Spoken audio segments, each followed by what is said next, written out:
নজর রাখবো পরবর্তী সংবাদে। অবশেষে রাজ্যসভার ৮ আসনের নির্বাচনী দিনক্ষণ ঘোষণা করেছে নির্বাচন কমিশন। ১৯ জুন তামিলনাড়ুর ৬টি এবং অসমের ২টি আসনে ভোট করার কথা ভাবছে নির্বাচন কমিশন এবং সেই মোতাবেক তারা আজ ঘোষণা করেছে। ২রা জুন বিজ্ঞপ্তি জারি করা হবে। তবে এই সমস্ত কিছুর পেছনে সবথেকে বড় গুরুত্বপূর্ণ বিষয় হচ্ছে নিরাপত্তা। সেই নিয়েও এবার নজর রাখছে নির্বাচন কমিশন। যাব বিস্তারিত আমাদের সঙ্গে যুক্ত হয়ে গেছে প্রতিনিধি সম্রাট চৌধুরী। সম্রাট, কি জানতে পারছো? দেখো, দেশের বিভিন্ন রাজ্যে রাজ্যসভার যে সাংসদরা রয়েছেন তাদের মেয়াদ ফুরিয়ে আসছে। এর মধ্যে তামিলনাড়ু এবং আসামের প্রায় ৮টি আসনে রাজ্যসভার সাংসদদের মেয়াদ ফুরিয়ে আসছে। আবার সেই ৮টি আসনে কিন্তু নির্বাচন ঘোষণা দিয়েছে ভারতের নির্বাচন কমিশন। আগামী ২ জুন এই আসনগুলিতে বিজ্ঞপ্তি জারি হবে। আগামী ১৯ জুন তোমার নির্বাচন। তামিলনাড়ু ৬টি আসন রয়েছে, আসামের ২টি আসন রয়েছে।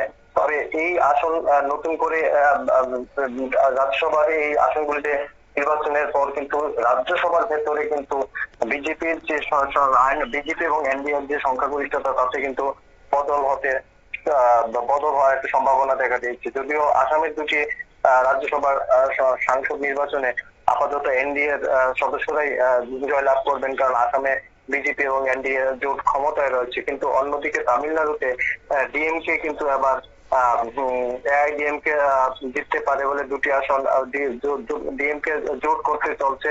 এই জায়গায় শোনা যাচ্ছে যে রূপালী পর্দার অভিনেতা কমল হাসানকেও প্রার্থী করা হতে পারে। এই ধরনের বিষয় কিন্তু এখন উঠে আসছে।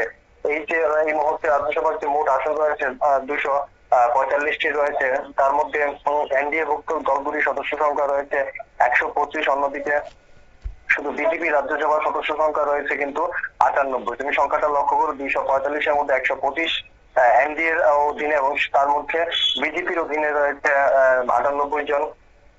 বাকি অন্যান্য দলের সদস্যরা রয়েছেন, যেখানে বিরোধীদের সদস্য সংখ্যা রয়েছে ৮৮ এবং ৮৮ জনের মধ্যে মাত্র ২৭ জন কংগ্রেসের, বাকি অন্যান্য দলের মধ্যে রয়েছে। সেই নিরিখে কিন্তু আবার এই যে ৯৮ সংখ্যা রাজ্যসভায়, দেখো রাজ্যসভার সংখ্যাধিক্যের বিষয়টি কেন উঠে আসছে।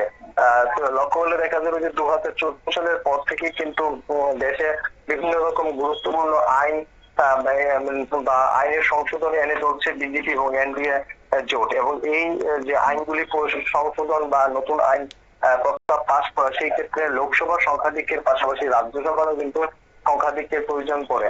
বিভিন্ন সময় গুরুত্বপূর্ণ আইনের ক্ষেত্রে দেখা গেছে যে লোকসভায় বিজেপি সংখ্যাগরিষ্ঠতা থাকলেও রাজ্যসভার ক্ষেত্রে সংখ্যাগরিষ্ঠতার অভাবে কিন্তু বিভিন্ন সময় অনেক আইন পাস থেকে বিরত থাকতে হয়েছে বিজেপিকে। এই অবস্থায় রাজ্যসভার সংখ্যাগরিষ্ঠতা ধরে রাখা বিজেপির জন্য খুবই গুরুত্বপূর্ণ। তাই সেই হিসেবে আগামী দিনে যে রাজ্যসভার ৮টি আসনের নির্বাচন, তাতে কিন্তু বিজেপির জন্য একটু চাপের। আসামের ২টি আসন নিয়ে বিজেপি নিশ্চিত থাকলেও তামিলনাড়ুর ৬টি আসন কিন্তু নিয়ে কিন্তু সমস্যা বিজেপির সেই রকম নিয়ন্ত্রণ থাকবে না, সমস্যা দেখা দিতে পারে। সেই জায়গায় কিন্তু আগামী দিনে রাজ্যসভায় বিজেপির আসন সংখ্যা কমে ৯৮ থেকে কমে কিন্তু ৯২-এ পৌঁছানোর সম্ভাবনা কিন্তু প্রবল। শতাব্দী।